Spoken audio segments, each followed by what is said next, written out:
Hey folks, today we're talking about the parts of the brain that can get injured in a traumatic brain injury from a South Carolina accident and how those injuries can affect you. So let's start with the frontal lobes. Those are in the front of your brain, right behind your forehead. Folks who suffer injury here are going to struggle with things like concentration, muscle control, speech, planning, organizing, decision making, problem solving, and controlling their behavior, which brings up a major sign of a brain injury: personality changes. If you see those, call the doctor. Next up are the temporal lobes. Those are on the side of the brain. Injuries here are going to affect memory, hearing, and the ability to find and understand words. Then you have the parietal lobes. Those are on the top of the brain, right behind the frontal lobes. Injuries there are going to affect the senses: taste, touch, sight, hearing, and smell. And then on the back of the brain is the occipital lobe. Injuries there can also affect sight. At the low back of the brain is the cerebellum. Injuries there can affect balance, coordination, movement, and the ability to stand and walk. So the question becomes, how does a brain injury get caused by an accident?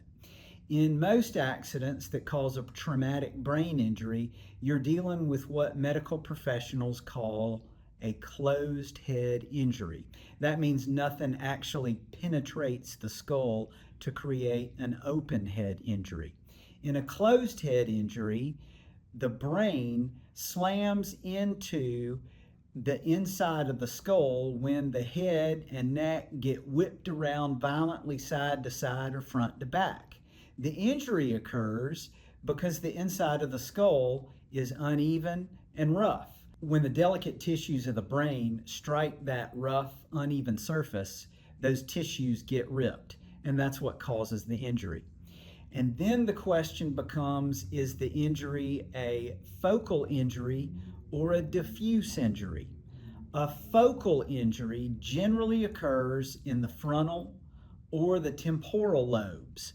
Think of that as a focused injury because doctors can more likely pinpoint its location. Those injuries can also often be found on scans like MRIs and CTs. A diffuse injury is the most threatening type of brain injury because it's the most widespread. It occurs when nerve fibers called neuronal axons get damaged. Axons connect different nerve cells in the brain to each other, which connects different parts of the brain to each other, which connects the brain to the rest of the body. When those axons get damaged, brain function breaks down. Strangely, these injuries usually can't be detected on scans, but the injuries generally revealed through the lack of functioning. So the question you're probably asking is, how can a South Carolina accident attorney help me with a traumatic brain injury case? If you or someone you love suffered a brain injury, life is complicated enough. Confronting the insurance company alone is only going to make it worse. They are professionals. You are an amateur. Insurance companies can take advantage of inexperienced amateurs by giving cheap settlements and not even disclosing how much insurance coverage is available to pay a settlement. That kind of situation can create a lifetime of regret for a survivor. On the other hand, here's some things that an accident attorney can help you out with in a brain injury case. First, peace of mind. It's the number one benefit most people don't think about when they consider an attorney. If you've got one you trust, you know you're protected. You focus on recovery, and we focus on the dirty details of your case, including the insurance company. And speaking of the insurance company, An experienced accident attorney is going to know how to find out exactly how much insurance coverage is available to pay a settlement. And if you've been involved in a crash, you might even be able to use your own coverage. We can gather evidence or protect your right to it before it disappears. Even though you're the victim, you've still got to prove legal fault to get a settlement. You can't risk evidence disappearing while you're trying to get better. We can find witnesses. You don't have time to chase these people down. We can also make sure your story is told about what you went through as a result of your brain injury and make sure that is reflected in the amount of your settlement.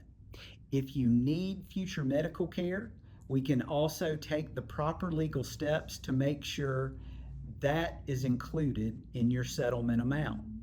Finally, an experienced accident attorney does the most important job in your case by figuring out a fair settlement amount based on the evidence, the law, and the available insurance coverage, and then presents a strong case to get that settlement, and if necessary, taking proper legal action to protect your right to it. Folks, if you've suffered a brain injury, you've suffered way too much already. Don't risk making it worse by taking on the insurance company alone. Just call me. I'll answer your questions without pressuring you to hire me, allowing you to make the right decision for you. I thank you for thinking about this with me, and I hope I see you soon.